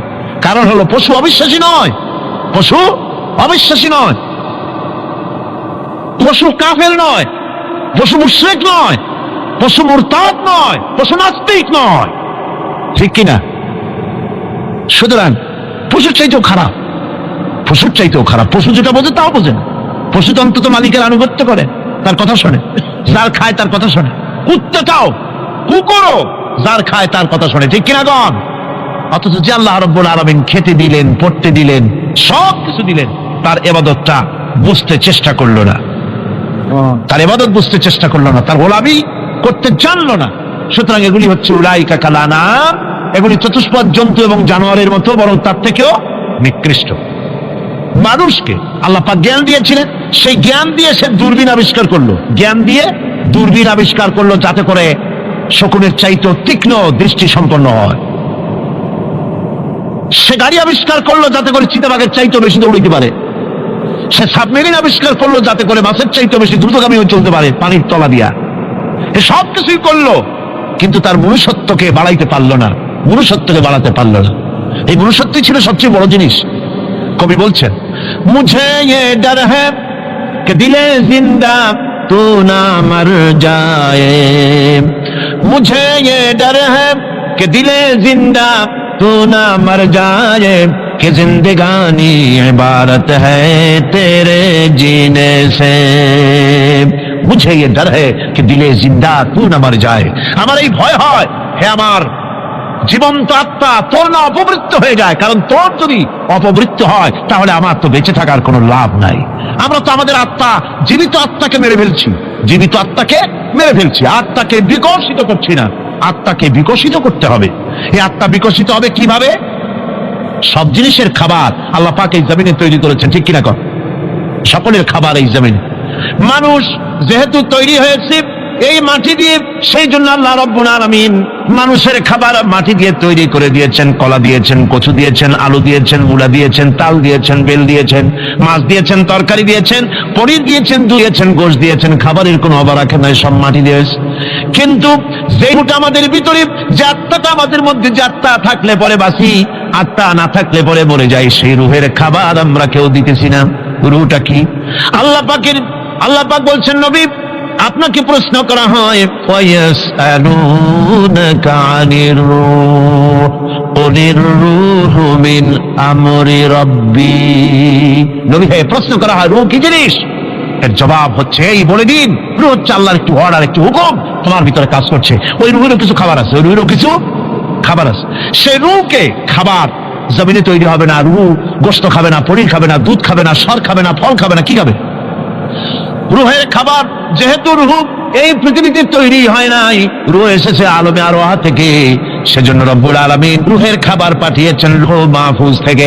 আল্লাহ পাক কোরআনে কারীমকে রুহের খোরাক করে পাঠিয়েছেন। রুহকে যদি বাঁচাতে চান তাহলে তার একমাত্র খাদ্য হতেছে তেলাওয়াতে কোরআন, তেলাওয়াতে কোরআন।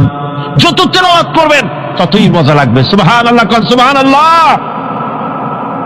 একটু হারাম শরীফ থেকে বেড়ায় আসেন, টাকা পয়সা যাদের আছে তাদের বলছি, পয়সা করি যাদের আছে সিঙ্গাপুর বেড়ায়। আর সিঙ্গাপুর বেড়ায় করবা কি? মার্কেটিং ছাড়া আর কিছুই নেই। সিঙ্গাপুর, ব্যাংকক, হংকং এই সমস্ত জায়গায় ঘুরে টুরে আসে আর খুব দেখে আসছে। টাকা নষ্ট করে লাভ নাই, বরং পয়সা করি যদি আল্লাহ দিয়ে থাকেন হস্ত করবেনই। পয়সা করি বেশি থাকলে রমজান মুবারকে ওমরা করে এসেন। রাসূল কারীম সাল্লাল্লাহু আলাইহি ওয়াসাল্লাম বলেছেন, যে ব্যক্তি রমজান মুবারকে ওমরা করলো সেজন্য আমার সাথে হজ আদায় করলো। কেন বল? এই জন্য বললাম, আল্লাহ পাক আমাকে কয়েকবার নসিব করেছেন। সেখানে যখন রমজান মুবারকে যখন তেলাওয়াত হতে থাকে তারাবিহের ভেতরে, মনে হচ্ছে যেন আকাশ থেকে ওই নাজিল হতেছে। মানুষের চোখের পানি, নাকের পানি একাকার হয়ে যায় হারাম শরীফের ভিতরে। সেখানে তো মুনাজাত সারা বছর মুনাজাত হয় না, মুনাজাত হয় রমজান মুবারকে বেতেরের নামাজের ভিতরে। বেতেরের নামাজের ভিতরে ইমাম সাহেব হাত তুলে মুনাজাত করেন। অন্তত 8 থেকে 10 লক্ষ মানুষ হজের মৌসুমের মতো কাঁদতে কাঁদতে পাগল হয়ে গেল। কোরআন কি মজা! কোরআন হচ্ছে রুহের খাবার। আমরা তো রুহুরে খাওয়াই না, ঘোড়ার উপরে চড়ি, গাধার উপরে চড়ি, ঘোড়ারে গাধারে জন্মের মতো মুঠি খাইতে দেই না, নিজে খাই জন্মের মতো। খাইয়া ঘোড়ারে খাইতে দেওয়া হয় না, গাধারে খাইতে দেওয়া হয় না। ফলে ওর উপরে যখন সওয়ার হয় তখন ঘোড়া গাধা না খাইতে খাইতে একদিন চার দিকে দিয়া জায়গায় সিটে মরা ছাড়ার কোনো পথ থাকে না। আমাদের মানুষেরা খায় কি? সুবহানাল্লাহ! এই যে শবে বরাত আসতেছে, কি যে খাবে! আগের থেকে লিস্ট তৈরি হয়ে যায় কতটা আইটেম তৈরি করা হবে। রমজান মাসে আল্লাহ একটু কম টম মান্দায় খাবে, এটা রমজান মাসে আল্লাহ দিলেন। সেই রোজার মাসে যে সারাদিন খায় না, এটাকে উসুল করে ইফতারের সময় সে যে কত খাবা, চোখ সানাবড়া হয়ে যাবে দেখো। পেঁয়াজি, বেগুনি, হালিম, শরবত, তরমুজ, বেল, কলা, কচু, না কি খাইতে খাইতে মাগরিবের রক্ত শেষ। কয় ভাই নামাজটা কোন রকম পড়ে আসি, তারপরে খাবো না। আবার গেল নামাজ পড়তে, আবার এসে খাইলো, খাইয়া তারপরে আবার ভাত খাইলো। কেমনি যে খায় আল্লাহ জানে, গলায় আঙ্গুল দিলে পাওয়া যায়। এরকম খাইয়া তারপরে তারাবি পড়তে দাঁড়ায় না। জনমের মতো খাইলে পরে তো অলস হবে শরীর। তারাবি পড়তে দাঁড়াইছে, লম্বা কেরাত হচ্ছে, উনি রুকুতে আছে, ইমাম সেজদায় চলে গেছে, ওনার খবর নেই। অথবা উনি সেজদায় পড়ে আছেন, ইমাম কোথায় উঠে গেছে তার খবর নেই। সুবহানাল্লাহ! সুতরাং নিজে খাইয়া পেটটারে দুম্বার মতো সাইজ বানাইয়া কোনো লাভ নাই। পেট বড় বানাবেন না, সিনা বড় বানান। সিনা বড় বানান, সিনার ভিতরে কোরআন ধারণ করেন, মজা পাবেন। এই আল্লাহ রাব্বুল আলামিন এত বড় নিয়ামত, এই কোরআন এর থেকে বড় নিয়ামত পৃথিবীতে আর নাই। শ্রেষ্ঠ নিয়ামত, এর থেকে বড় নিয়ামত আছে ভাই? এই শ্রেষ্ঠ নিয়ামতকে পড়তে শিখুন, বুঝতে শিখুন, হেদায়েতের সবের মধ্যে আছে। সুতরাং আল্লাহ রাব্বুল আলামিন মনুষ্যত্বকে, আত্মাকে বিকাশ করার জন্য কোরআনে কারীম দিয়েছিলেন। মানুষ এই জ্ঞান দিয়ে আবিষ্কারের পিছনে চলে গেল। হ্যাঁ, আবিষ্কার দরকার আছে, মোটেই আমি এটাকে অস্বীকার করি না, সব দরকার। কিন্তু সেই সাথে আল্লাহ পাকের সাথে যে সম্পর্কটা থাকা দরকার ছিল, সেই সম্পর্ক থেকে মানুষ নিজেকে বিচ্ছিন্ন করেছে। কোরআনে কারীমে আল্লাহ পাক বলছেন, লাকাদ খালাকনাল ইনসানা ফি আহসানি তাকওয়িম। সব থেকে সুন্দর করে বানিয়েছি কারে? মানুষ। চিল্লা এখন কারে? মানুষ হলো সবচাইতে সুন্দর, সবচাইতে সুন্দর সৃষ্টি আমার। ওগুলা, এই মানুষগুলি হচ্ছে আশরাফুল মাখলুকাত। মানুষ কি মাখলুকাত? সৃষ্টির সেরা। আপনারা সৃষ্টির সেরা হইলেন কি দিয়া? আপনারা কি বাঘের মতো দৌড়াতে পারেন? বল্লার মতো হুল ফুড়াইতে পারেন? কুত্তার মতো কামড়াইতে পারেন? হাতির মতো শক্তি আছে? গরিলার মতো শক্তি আছে?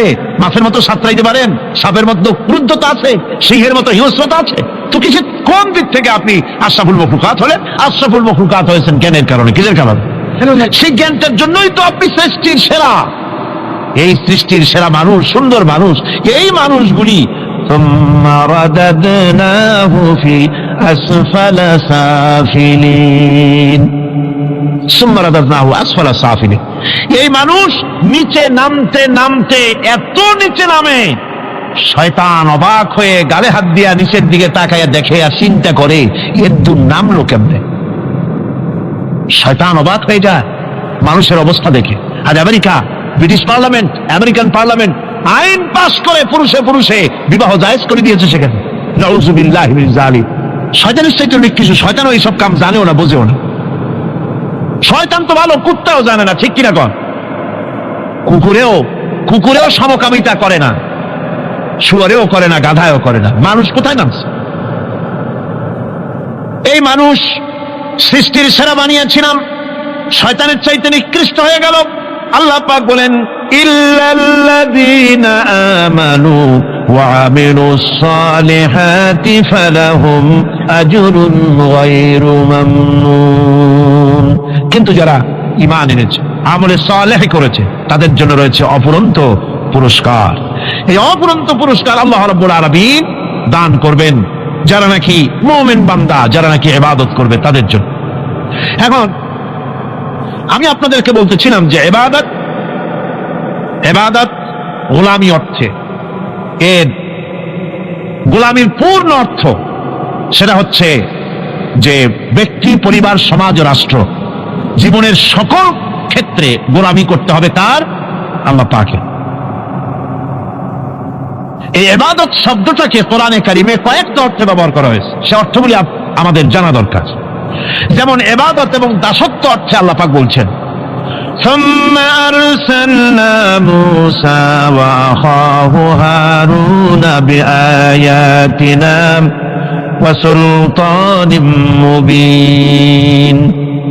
অতঃপর মূসা এবং তার ভাই হারুনকে আমার নিদর্শন দিয়ে তাদেরকে সুস্পষ্ট রূপে প্রমাণ সহ ফেরাউন এবং তার সভাসদের কাছে আমি পাঠিয়ে দিলাম। তারা যখন তাদের কাছে গিয়ে দ্বীনের দাওয়াত দিল, তখন তারা কি বলল?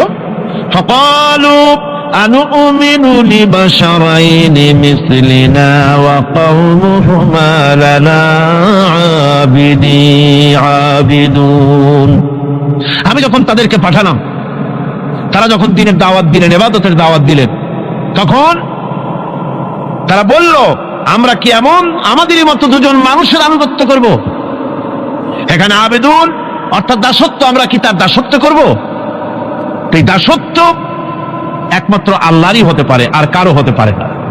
সেজন্য কোরআনে কারীম অন্যত্র বলছে, ইয়া আইয়ুহাল্লাযীনা আমানু কুলু মিন তাইয়্যিবাতি মা রাযাকনাকুম ওয়াশকুরু লিল্লাহি ইন কুনতুম ইয়্যাহু তা'বুদুন।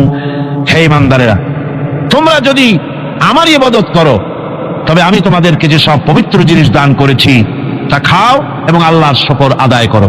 তো ইবাদত আল্লাহ পাকের করলে আল্লাহ পাক তাদেরকে খেতে দিবেন, পড়তে দিবেন, সবকিছু আল্লাহ পাক করে দিবেন। তো আল্লাহ পাকের ইবাদত করতে হবে, আল্লাহ পাকের উপর ঈমান আনতে হবে, আর তাগুতকে অস্বীকার করতে হবে। অন্য আরেকটি আয়াতে কথাটা এভাবে এসেছে, فمن يكفر بالطاغوت ويؤمن بالله فقد استمسك بالعروة الوثقى لا انفصام لها والله سميع عليم। فمن يكفر بالطاغوت, যে ব্যক্তি তাগুত অস্বীকার করলো, ওয়ায়ুমিন বিল্লাহ, এবং আল্লাহর উপর ঈমান এনেছে, ফাকাদ ইসতামসাকা বিল উরওয়াতিল উসকা, সে এমন এক মহান অবলম্বন ধারণ করলো যে কোনো জিনিসই তাকে বিচ্ছিন্ন করে দিতে পারবে না। এমন এক মহান অবলম্বন ধারণ করেছে। সুতরাং আল্লাহর উপর ঈমান আনতে হবে, তাগুতকে অস্বীকার করতে হবে।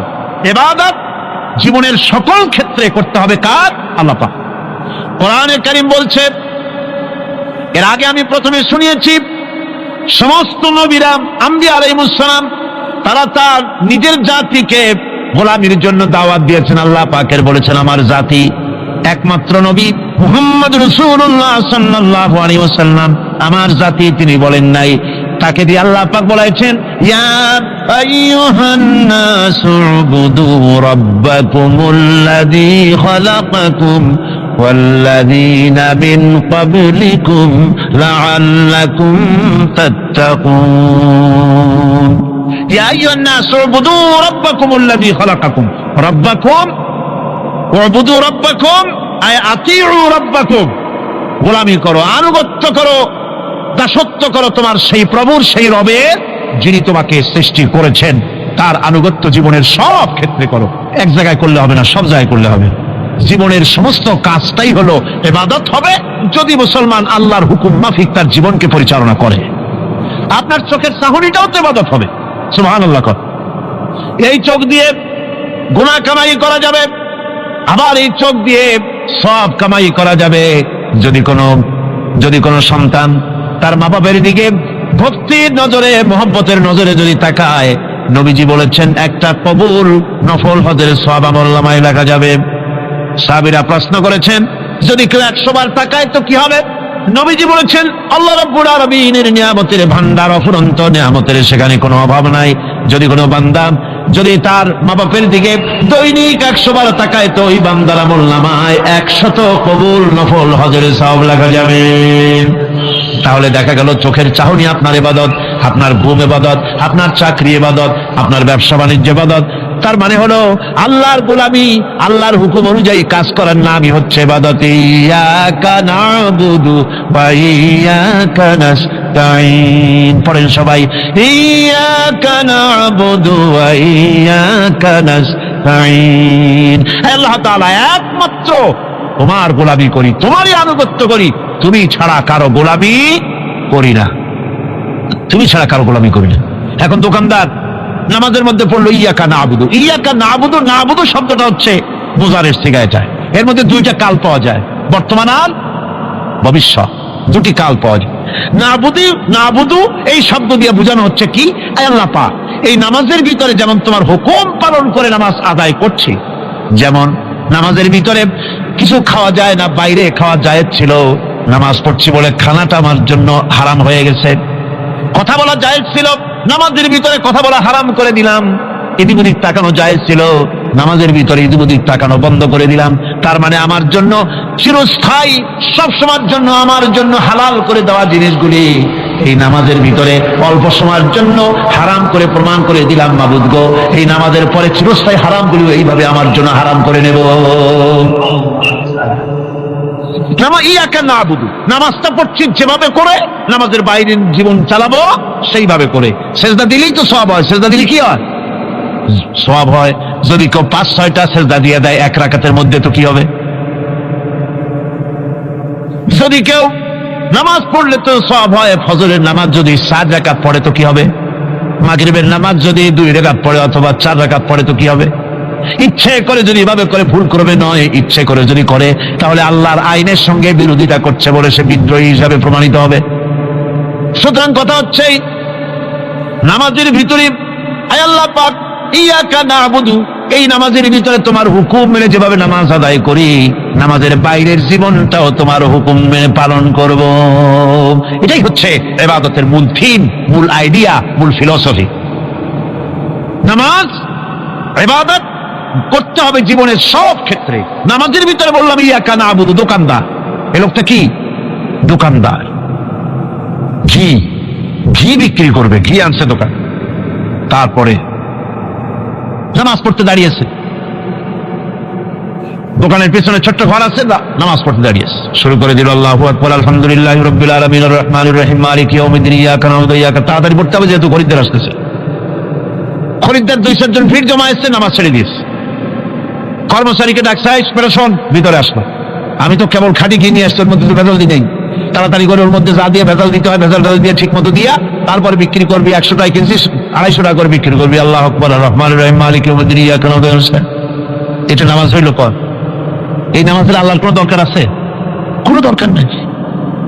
ইবাদত তো হবে নামাজ তার হুকুমে, ব্যবসা তার হুকুমে। নামাজে সেজদা দিব যার হুকুমে, রোজা রাখবো তার হুকুমে, নামাজ পড়বো যার হুকুমে, অর্থনীতি চালাবো তার হুকুমে, নামাজ পড়বো যার হুকুমে আমার দেশের কলকারখানা চলবে, নামাজ পড়বে যার হুকুমে পার্লামেন্ট চলবে তার হুকুমে, নামাজ পড়বো যার হুকুমে রাজনীতি চলবে তার হুকুমে। এর উল্টা পাল্টা যদি হয় মুসলমান মানতে পারে কখনই। সুতরাং মুসলমানকে আনুগত্যের মস্তককে অবনত করে দিতে হবে আল্লাহ পাকের সামনে। আল্লাহর সঙ্গে আর বান্দার সঙ্গে হক আছে, বান্দার উপরে আল্লাহর হক এবং আল্লাহর উপরে বান্দার হক কি, এ ব্যাপারে একটি হাদিস আপনাদেরকে শোনানো যায়। হাদিসটি হচ্ছে ওয়ান মুআজ বিন জাবাল রাদিয়াল্লাহু তাআলা আনহু قال كنت رديف النبي صلى الله عليه وسلم على حمار فقال لي يا معاذ أتدري ما حق الله على العباد وما حق العباد على الله। হযরত মুআজ বিন জাবাল রাদিয়াল্লাহু তাআলা আনহু বলেন যে আমি রাসূল করিম সাল্লাল্লাহু আলাইহি ওয়াসাল্লামের পেছনে তার গাধায় সওয়ার ছিলাম। তিনি আমাকে জিজ্ঞেস করলেন, মুআজ তুমি কি জানো বান্দার উপরে আল্লাহর হক কি এবং আল্লাহর উপরে বান্দার হক কি? তিনি বললেন, আল্লাহু ওয়া রাসূলুহু আ'লামু, আল্লাহ এবং তার রাসূল খুব ভালো করে জানেন। রাসূল কারীম সাল্লাল্লাহু আলাইহি ওয়াসাল্লাম জবাব দিলেন, ক্বালা হাক্কুল্লাহি আলাল ইবাদ আন ইয়াবুদুহু ওয়া লা ইউশরিকু বিহি শাইআ ওয়া হাক্কুল ইবাদি আলাল্লাহ আল্লা ইউআযযিবু মান লা ইউশরিক বিহি শাইআ। আল্লাহর নবী বলেন, বান্দার উপরে আল্লাহর উপরে বান্দার হক হতেছে, আল্লাহর উপরে বান্দার হক হতেছে বান্দা আল্লাহ পাকের ইবাদত করবে, আল্লাহর গোলামি করবে, আল্লাহর আনুগত্য করবে, দাসত্ব করবে। সেই আনুগত্য ইবাদত আর গোলামির ভিতরে কাউকে শরীক স্থাপন করবে না। বান্দার উপরে আল্লাহর হক হতেছে যেই বান্দা আল্লাহ পাকের ইবাদত করবে, গোলামি করবে, আর কোন শিরক করবে না, কিয়ামতের দিন ওই বান্দা সম্পর্কে আল্লাহর হক হবে বান্দাকে জাহান্নামের আগুন আল্লাহ পাক হারাম করে দিয়ে তার জান্নাত দিয়ে দিবেন। এটাই হলো বান্দার উপর আল্লাহ পাকের হক। সুতরাং ইবাদত হবে সলিড কার জন্য? আল্লাহ পাকের জন্য। জোরে বলেন কার জন্য? একমাত্র কেবলমাত্র শুধুমাত্র আল্লাহ পাকের জন্য গোলামি হবে। সেই গোলামির কথাটাই আমরা কোরআনে কারীমের মধ্যে সূরা ফাতিহায় প্রত্যেক দিন প্রতি রাকাতে আমরা পড়ি, ইয়্যাকা না'বুদু ওয়া ইয়্যাকা নাস্তাঈন। আয় আল্লাহ তাআলা, কেবলমাত্র তোমার ইবাদত করি, কেবলমাত্র তোমারই দাসত্ব করি, আর কারো আনুগত্য দাসত্ব করি না। এই গোলামি, এই দাসত্ব আল্লাহ পাক আমাদেরকে করার তৌফিক দান করুন। আমরা বলি আমিন। আমাদের জীবনে ওঠায় বসায়, চলায় ফেরায়, বক্তৃতায়, ভাষণে, বিয়েতে, শাদীতে, আমাদের ইলেকশনে, আমাদের নির্বাচনে, আমাদের অর্থনীতিতে, রাজনীতিতে, আমাদের সমাজনীতিতে, পরিবারের নীতিতে, জীবনের সব ক্ষেত্রে আমরা গোলামি যেন করতে পারি কার? আল্লাহ পাকের। নামাজের ভিতরে যে কথাটা বলি, এই কথাটা যেন আমাদের বাস্তব জীবনে আমরা কার্যকরী করতে পারি। আল্লাহ পাক যেন তৌফিক দান করেন। মুনাজাতের জন্য দাঁড়ানো লোকেরা সব বসেন। আল্লাহুম্মা আমিন। রব্বানা যালামনা أنفسنا وإن لم تغفر لنا وترحمنا لنكونن من الخاسرين। আয় আল্লাহ তাআলা, তোমার পবিত্র কালামুল্লাহ শরীফের, তোমার পবিত্র কালামের ব্যাখ্যা করে তোমার বান্দাদেরকে সাথে নিয়ে আমরা সব গোলামেরা একত্রিত হয়ে তোমার দরবারে হাত তুলেছি। মেহেরবানি করে আমাদের আলোচনা, জিকির, আজকার, তেলাওয়াতের সওয়াব রাসূল করিম সাল্লাল্লাহু আলাইহি ওয়াসাল্লামের রূহ মুবারকে পৌঁছায় দাও। আয় আল্লাহ তাআলা, আমাদের মধ্য থেকে যাদের মা বাপ দুনিয়া থেকে বিদায় হয়ে গেছে, কবরগুলিকে জান্নাতের টুকরায় পরিণত করে দাও রব্বুল আলামিন। আয় আল্লাহ তাআলা, সারা জীবন গুনাহ করে করে আমরা আমাদের জীবন নষ্ট করে ফেলেছি, দয়া করে আমাদের তামাম জিন্দেগির গুনাহ খাতা মাফ করে দাও। রব্বানা তাকাব্বাল মিন্না ইন্নাকা আনতাস সামিউল আলিম ওয়া তুব আলাইনা ইন্নাকা আনতাত তাওয়াবুর রহিম।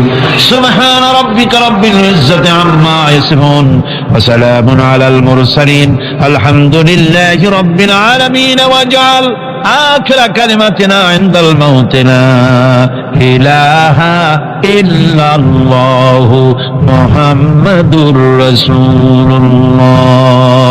السلام عليكم ورحمة الله.